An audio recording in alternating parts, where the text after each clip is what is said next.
Sveicināti tautieši!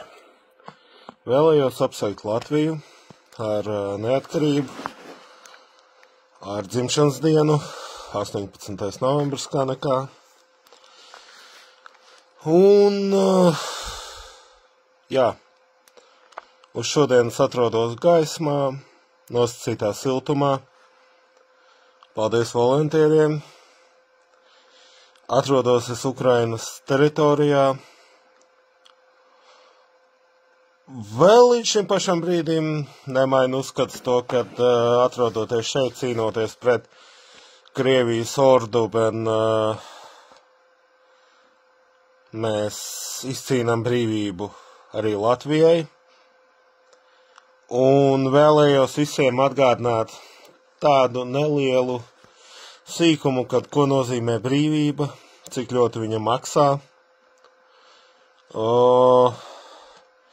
Pat atrodoties šeit, oranžajā zonā, mums uz šodienu ir pieprasījums lietot ķiveres, bruņu vestes, vienmēr būt ar ieroci.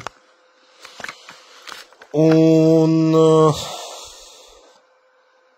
atcerieties, latvieši, vienmēr to, ka brīvība nekad nav par brīvu. Un kāds par to brīvību vienmēr maksā. Uz šodienu es par viņu maksāju, un nedod Dievs kādam būs nepieciešams par to maksāt Latvijā.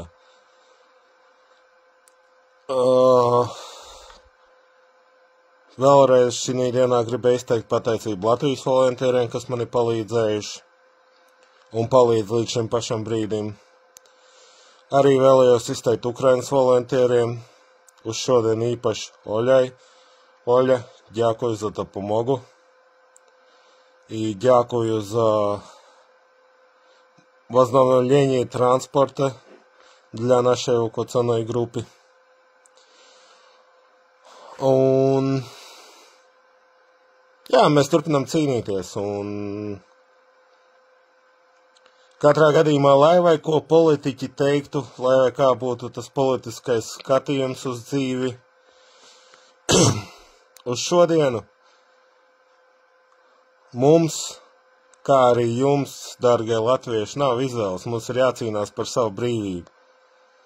Jebkādiem iespējamiem ieročiem rokās, ja arī kāds nav spējīgs pacelt ieroci, tad atbalstiet, ziedojiet, dariet visu iespējamo.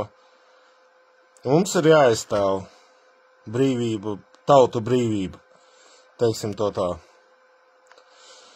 Paldies vēlreiz! Daudz baltu dieniņu brīvai Latvijai, Dievs svētī Latviju, slavu Ukrainai! Paldies jums!